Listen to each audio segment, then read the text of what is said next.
Alhamdulillah wa kafa wa salatu wa salam ala nabiyina al-Mustafa amma ba'd.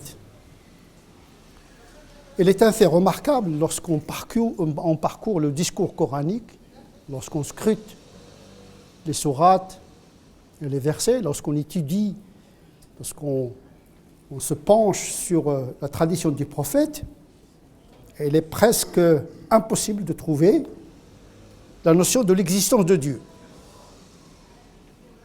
Il n'y a pas d'argumentation scripturaire sur l'existence de Dieu. Si l'on peut considérer que l'existence est un attribut. Et donc, il n'y a pas le mot Dieu existant, ou bien l'existence de Dieu, encore moins une argumentation qui va dans le sens d'établir l'existence de Dieu. Pour deux raisons, peut-être. La première raison, c'est que l'existence en général, et celle de Dieu en particulier, est une évidence. Démontrer l'existence, c'est comme démontrer le jour, démontrer l'existence de la personne. Comme disait l'autre, je pense donc j'existe. Ma pensée envers moi-même est une preuve d'existence, abstraction des facteurs extérieurs, abstraction de mon corps, abstraction de mes attributs. Et donc, peut-être la raison, c'est l'évidence de l'existence de Dieu. En effet, de toute l'histoire de l'humanité, il n'y avait pas un déficit quant à la croyance en la divinité. On pourrait même dire qu'il y a une inflation de la divinité. Ce n'est pas un manque, ce n'est pas une disparition. Le monde est rempli de divinités. Il y a ceux qui... Pour eux, les anges sont des divinités, les démons, les plantes. Le monde, depuis l'histoire de l'humanité, est rempli de divinités. Donc le problème, ce n'est pas l'existence de Dieu, mais la multiplicité de cette existence, dans des formes multiples. Donc l'athéisme, tel que nous le concevons aujourd'hui, c'est le produit du XVIIIe siècle. C'est une rareté philosophique dans l'histoire humaine. Lequel athéisme aujourd'hui, son espace se rétrécit de jour en jour. Aujourd'hui, on remarque un retour à l'irrationnel, à la métaphysique, à la superstition. Les gens cherchent à quoi s'accrocher. Ils ont besoin d'adorer. Ils ont besoin de s'adonner à quelque chose. Et donc l'athéisme, c'est une phase éphémère de l'histoire des croyances humaines. Et donc la règle, c'est croire en l'existence de Dieu. Donc le problème, c'est pas est-ce que Dieu existe ou pas, est-ce que la divinité existe ou pas. Le problème, c'est de quel Dieu s'agit-il. C'est pour cette raison que le Coran s'intéresse plus sur l'essence de Dieu, sur l'être de Dieu, que sur l'existence de Dieu. Laquelle existence est évidente. Si tu leur poses la question à ces idolâtres, qui a créé les cieux et la terre, ils vont dire c'est Dieu. Donc ils avaient même conscience qu'il y a une hiérarchisation de la divinité. Il y a les petites déités subalternes, médianes, il y a le Dieu suprême. Donc naturellement, chez les gens, les dieux n'ont pas le même niveau. À un moment donné, on s'en remet à l'absolu. Peu importe le nom qu'on donne à cet absolu. Il y a le physique, il y a le métaphysique. Tout ce qui renvoie à la métaphysique renvoie à la croyance en l'existence de quelque chose qui est au-delà du perceptible. Le ghaib. Nous sommes habités par cette passion de la métaphysique. Et donc le Coran ne s'occupe pas d'argumenter, voilà, quels sont les arguments en faveur de l'existence de Dieu. Parce que c'est évident, parce que c'est gravé dans la nature primordiale de l'être humain que de croire, sauf que cette prime nature a été altérée au fil du temps. Il suffit de la réveiller tout simplement et de la dépoussiérer, mais la notion de l'existence de Dieu est ancrée dans la conscience humaine. Deuxième raison, c'est que le contexte dans lequel le Coran a été révélé, c'est un contexte où il y avait beaucoup d'idoles. Il n'y a pas de manque. Il y a un surplus. Il y a Dieu et puis il y a les idoles. Donc il est tout à fait logique que le Coran ne parle pas de l'existence de Dieu, mais de la réduction des dieux. أجعل الآلهة إلها واحدا إن هذا لشيء عجاب. Comment ça se fait-il qu'il a réduit tous les dieux en un seul? C'est bizarre. إن هذا لشيء عجاب. Donc il ne souffrait pas de manque de Dieu, mais une inflation de divinité. C'est pour cette raison que le Coran et la Sunna ne parlent pas de l'existence de Dieu. Le problème de l'existence de Dieu est apparu lorsque l'islam a rencontré la philosophie grecque. Et donc, les savants de l'islam, ils ont intégré des problématiques qui n'ont pas été traitées par le Coran, à savoir la chose, est-ce qu'elle existe? Si elle existe, quelle est son essence? C'est un problème philosophique, mais qui a contaminé, entre guillemets, la théologie musulmane. Donc, les musulmans, c'est normal, ils ont interagi avec l'environnement philosophique de leur époque. C'est normal. Ils ont essayé d'exposer une théologie sur Dieu en fonction du marché philosophique du temps. Ça s'appelle un ijtihad théologique. Ça veut dire accomplir un effort d'interprétation de l'unicité de Dieu pour parler le langage des contemporains. C'est pourquoi dans l'aqida al-islamiyya, al-ash'ariyya, al-maturidiyya, en réalité, ce n'est pas une aqida islamiyya dans le sens pur, mais une aqida qui a interagi avec des concepts philosophiques, comme al-mukhalafatu lil-hawadith. Dieu est différent par rapport au conjoncturel. Le conjoncturel, c'est l'accident, en termes philosophiques. Mais c'est un terme que le Coran ne connaît pas. Beaucoup d'éléments de l'aqida al-islamiyya, ash'ariyya, hanbaliyya, etc., ce sont des emprunts à un vocabulaire philosophique. Donc, la dogmatique, l'aqida est devenue une théologie, laquelle théologie interagit avec la philosophie de l'époque. Comme aujourd'hui, nous devons interagir avec la philosophie d'aujourd'hui. Comment parler de Dieu ici maintenant en fonction de l'environnement idéologique, philosophique, scientifique de notre époque?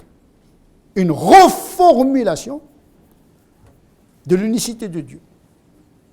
Et donc, pour l'époque du prophète, il n'y avait pas un problème d'existence de Dieu.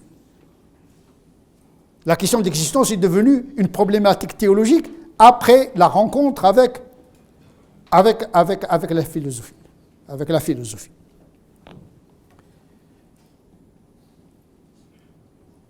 Il y a plusieurs manières d'argumenter l'existence de Dieu.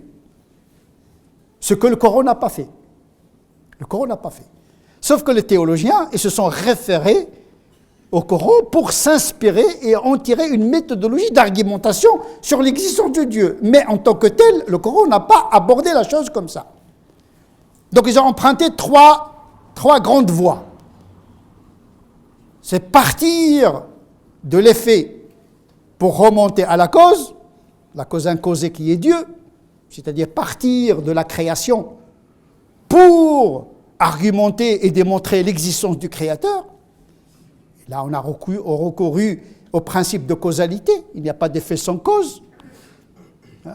Et que les causes ne peuvent pas se succéder infiniment. Il faut qu'à un moment donné, il y a une cause au-dessus de laquelle il n'y a pas de cause. C'est Dieu. Donc, ils ont introduit un peu de la logique, la philosophie, pour remonter à partir du Coran, des versets, pour argumenter philosophiquement, théologiquement, l'existence de Dieu. La deuxième méthode, c'est de partir de soi-même. Je pense, donc j'existe, disait l'autre. Celui qui se connaît lui-même, il connaîtra son Dieu. C'est une parole philosophique qui a été approuvée par tous les théologiens musulmans. Et en vérité, Pour connaître Dieu, il faut méditer sur soi-même, en se référant toujours au Coran, puisque le Coran, il renvoie aux signes de Dieu tels qu'ils se déploient dans la création et tels qu'ils se déploient dans la raison humaine. Nour ala nour, la lumière de la révélation qui vient s'ajouter à la lumière de la raison, pour reprendre un commentaire de l'imam al-Ghazali. Les musulmans, très tôt, ils ont argumenté sur l'existence de Dieu. Pour les chrétiens, c'est une autre problématique. Pour eux, d'abord la foi, puis la connaissance de Dieu. Chez les musulmans, la foi et la connaissance de Dieu participent de la même substance. Il fallait attendre Anselme pour un grand théologien, un grand prêtre, qui a écrit le premier ouvrage sur l'argumentation sur l'existence de Dieu, alors que c'est une pratique chez les musulmans dès la naissance, parce qu'on considère qu'on ne peut croire en Dieu qu'en le connaissant. Pour les chrétiens, la connaissance ne fait pas partie de la foi, on a la foi et puis on cherche la connaissance par la suite. Ce n'est pas la même démarche. Et donc l'argumentation sur Dieu, sur son existence, est née très tôt avec la pensée théologique musulmane, sous l'impulsion des Mu'tazilites qui ont provoqué les théologiens pour reformuler l'unicité de Dieu à la lumière de la philosophie grecque, notamment aristotélicienne, mais aussi platonicienne.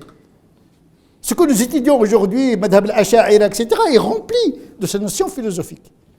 Parce que beaucoup de musulmans pensent que notre aqidah est une génération spontanée, il est parti de rien. Non, la aqidah sur laquelle vivent beaucoup de musulmans, c'est une aqidah qui a été formalisée au Moyen-Âge en interaction avec la philosophie grecque, notamment la question de l'existence de Dieu, les attributs de Dieu, quelle est la différence entre attributs, les sens, etc.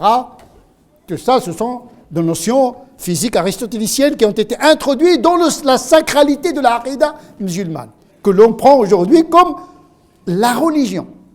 L'ash'arisme est devenu une religion, le hanbalisme est devenu une religion en matière de l'aqidah. Et en matière de pratique, le malikisme est devenu une religion, le shafi'isme est devenu une religion. Au fil du temps, les lectures et les interprétations de Dieu et les interprétations de la charia de Dieu sont devenues vraiment des institutions religieuses comme des religions à part entière. Ce qui emprisonne les musulmans et ne leur permet pas de vivre autre chose. Parce que vous avez 20 ans et vous vous habillez avec un habit de 4 ans. Vous êtes resté enfant alors que vous avez grandi. Ah non, il faut changer d'habit quand le corps grandit. Le changement du corps implique le changement dans le rapport avec le corps. Le corps mental, le corps sociétal, le corps philosophique a changé. Eh bien, il faut reformuler les choses pour que notre religion nous parle ici maintenant. Troisième voie d'accès à l'existence de Dieu, c'est connaître Dieu par Dieu. C'est la démarche des mystiques. Tu connais Dieu par Dieu. Tu vas vers Dieu directement. Tu t'adonnes à Dieu. Tu n'as pas besoin de médiation. Tu le connais. Tu ne contemples pas l'univers. Tu ne te contemples pas intérieurement. Mais tu oublies tout ça et tu plonges dans la divinité en faisant confiance. Ça, c'est la démarche des saints. Donc, il y a plusieurs méthodes d'accéder à la présence de Dieu. Mais le Coran n'a pas parlé de ça, il a laissé ça aux musulmans de faire leur affaire, parce que cette religion, c'est une fabrique également des musulmans. Ça veut dire que Dieu il a voulu impliquer le musulman dans l'économie de la compréhension, de la pratique de cette religion. Donc nous aurons l'islam que nous méritons. Donc les gens qui refusent l'islam, en réalité, ils refusent notre exposé de Dieu et notre exposé d'autres religions. Donc en réalité, le problème, ce n'est pas avec l'existence de Dieu, mais avec quel Dieu présenter. Fil mahiyya, l'essence. Et c'est là où il y a un problème. Ce n'est pas dans l'existence de Dieu, c'est de quel Dieu s'agit-il? Est-ce que c'est un Dieu d'un seul peuple? Un peuple des mondes? Un Dieu des mondes? Un Dieu miséricordieux? Ou un Dieu vengeur de l'Ancien Testament? Bien un Dieu d'amour du Nouveau Testament? Bien un Dieu de justice et de charité du Dernier Testament, le Coran? Quel Dieu présenter à nos enfants, à nos générations, à l'humanité? Parce que l'islam, il parle avec les musulmans, mais il doit parler également avec toute l'humanité. Ya ayyuhan nas. Sinon, on va donner l'impression que Dieu est le notre Dieu. On va le confisquer. Et donc, ce Dieu-là, les gens ne sont pas prêts à l'adopter. Donc, il sera un kufr, un athéisme provoqué par notre présentation de Dieu. Parce qu'on ne refuse pas l'existence de Dieu, on refuse une conception de Dieu.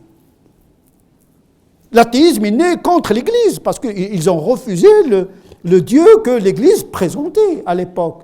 Même si aujourd'hui l'Église a reformulé le discours sur Dieu, etc. Mais au Moyen-Âge, l'Église présentait quelque chose d'indigeste pour la philosophie, pour la raison. Au XVIIIe siècle, les gens se sont libérés intellectuellement des carcans dogmatiques.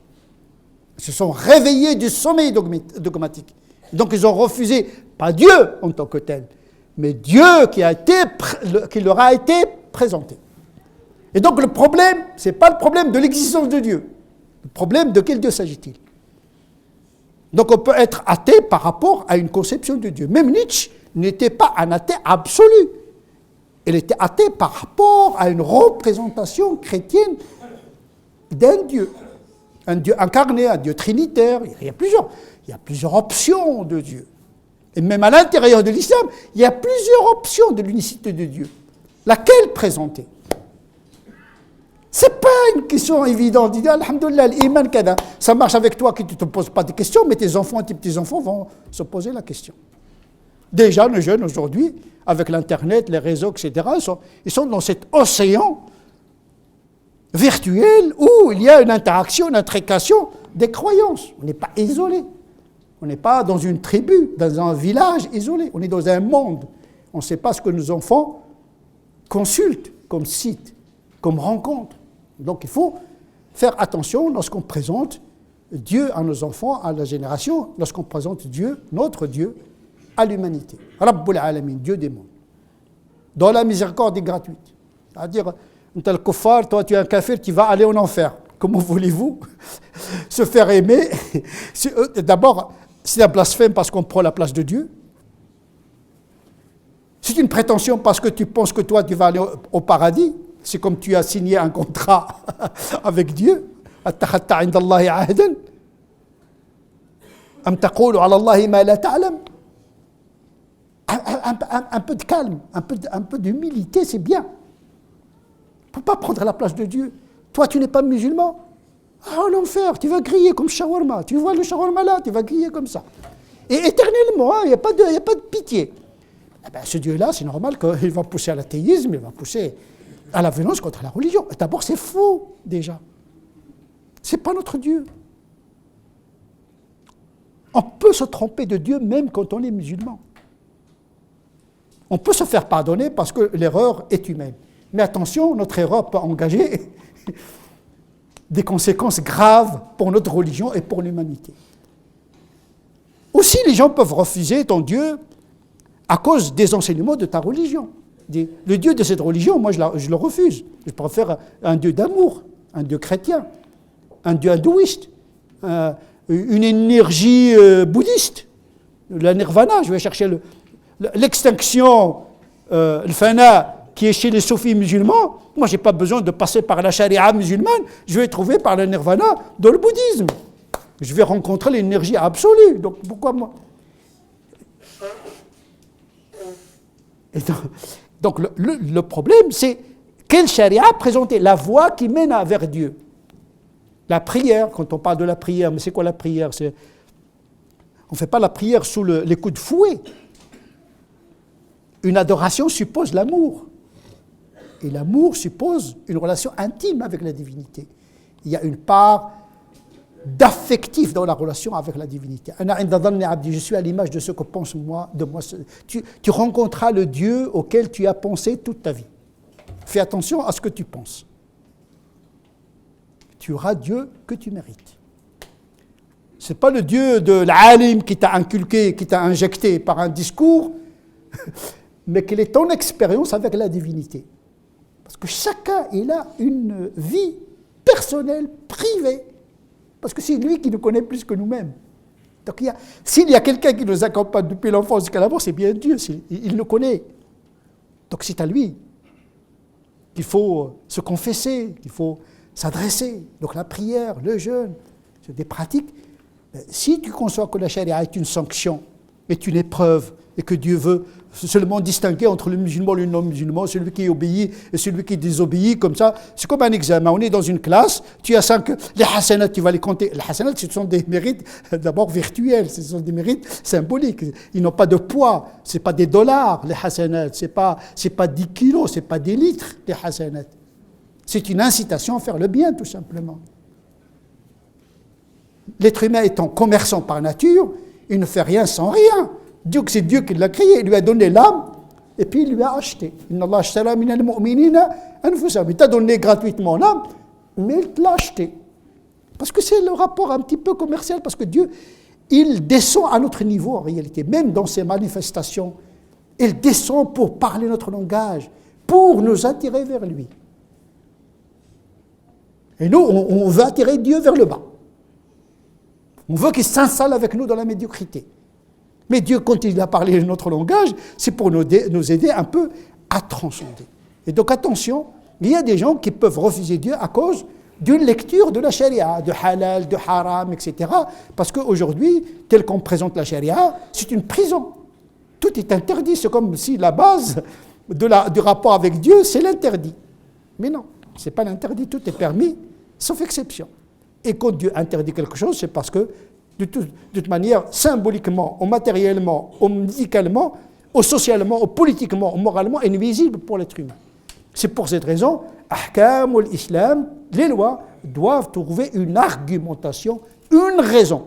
On peut même suspendre l'application d'un verset, d'un hadith, lorsque l'application de ce verset pourrait porter atteinte à l'intégrité psychologique et physique de l'être humain.